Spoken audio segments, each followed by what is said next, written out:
Right.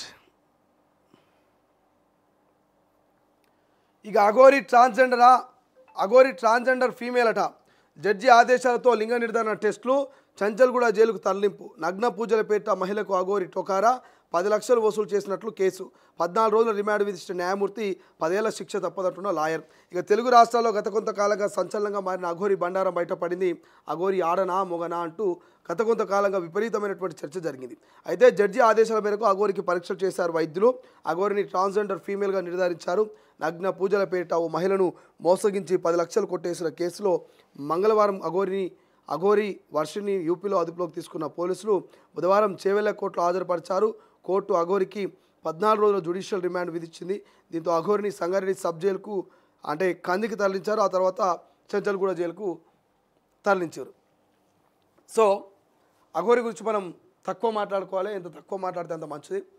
మన గతంలో మనమే చెప్పినాం ఎందుకు ఈ అఘోరిని హైలైట్ చేస్తారు, ఎందుకు ఈ అఘోరి మీద ఇన్ని ట్రోల్స్ మీమ్స్ చేస్తే ఆమెను ఫేమస్ చేస్తారు, ఎందుకు ఆమెను ఇంత డిబేట్లో కూర్చోబెడతారని మనమే గతంలో మాట్లాడినాం. నేనే మాట్లాడినా అనేక సార్లు. సో ఇప్పుడు కూడా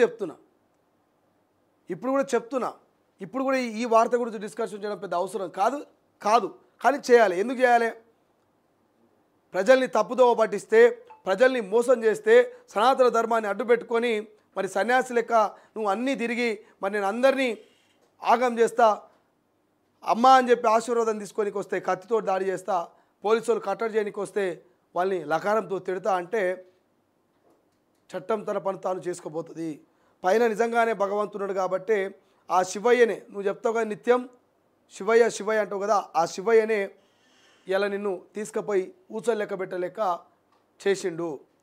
సో శివయ్యను అవమానపరిచినావు, శివయ్యను సనాతన ధర్మాన్ని నమ్ముకున్నటువంటి హిందువులను అవమానపరిచినావు, నిన్ను అమ్మవారిలా కొలిచి నిన్ను ఒక అఘోరిగా కొలిచి నీ ఆశీర్వాదం తీసుకొని వచ్చినటువంటి భక్తుల మీద దాడి చేసినావు, చట్టాన్ని కాపాడే పోలీసులను లకారంతో తిట్టినావు, ముఖ్యమంత్రిని తిడతావు, అంబేద్కర్ను తిడతావు, అభం శుభం తెలియని ఆడపిల్లల్ని మాయమాటలు చెప్పి నీ ఒళ్ళో వేసుకొని రాష్ట్రాల్ని దాటిచ్చి దేశాల్ని దాటిచ్చే ప్రయత్నం చేస్తావు.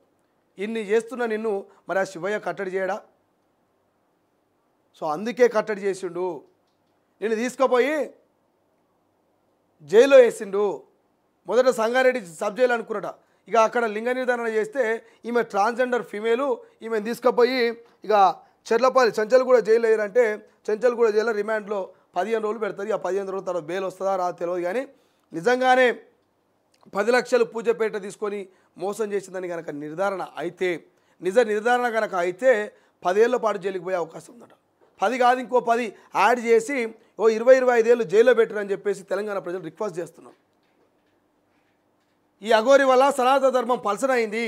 ఈ అఘోరి వల్ల సనాతన ధర్మాన్ని నమ్మేవాళ్ళు, సనాతన ధర్మాన్ని ప్రచారం చేసేవాళ్ళు సిగ్గుపడుతున్నారు. సనాతన ధర్మంతో ఎంతోమందిని మోసం చేసే ప్రయత్నం చేసిర్రు. అటువంటి అఘోరిని 10 కాదు ఇంకో 15 ఏళ్ళు యాడ్ చేసి జైల్లో పెట్టరని చెప్పేసి డిమాండ్ చేస్తారు. అరే ముద్దుగా కాలేజీకి పోయే పిల్ల వర్షిని నీ వల్ల వేసుకుంటువి, పెళ్ళి చేసుకున్నా అని చెప్పేసి ఓ వీడియో తీసి పబ్లిక్కి ఇచ్చి పరిచయం చేస్తేవి.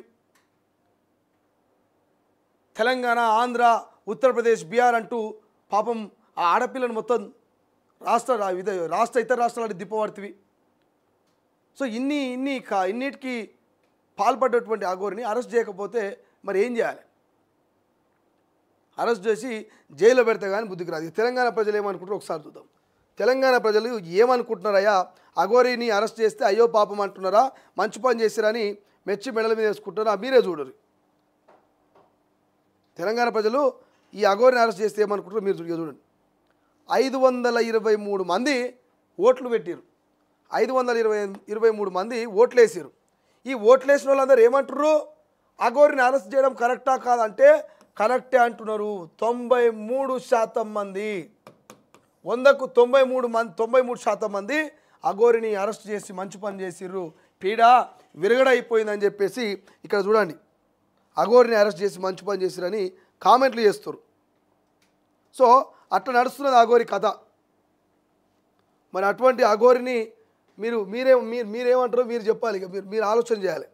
అరెస్ట్ చేసి జైల్లో పెడితే తప్ప లేకపోతే మంచిది అనేది మీరే చెప్పాలి. అఘోరి గురించి ఇంతకాలం ఎక్కువ కూడా మాట్లాడదు. బట్ ఏదేమైనప్పటికీ మాత్రం నిన్ను నమ్ముకొని వచ్చినటువంటి ఆ వర్షిణి అనే పిల్లను ఆగం చేస్తేవి. నువ్వు పోయి జైల్లో కూర్చొని చిప్పకూడి తినబడితివి, ఆ పిల్లని ఆగం చేస్తేవి. సో ఇట్లా నడుస్తున్నది.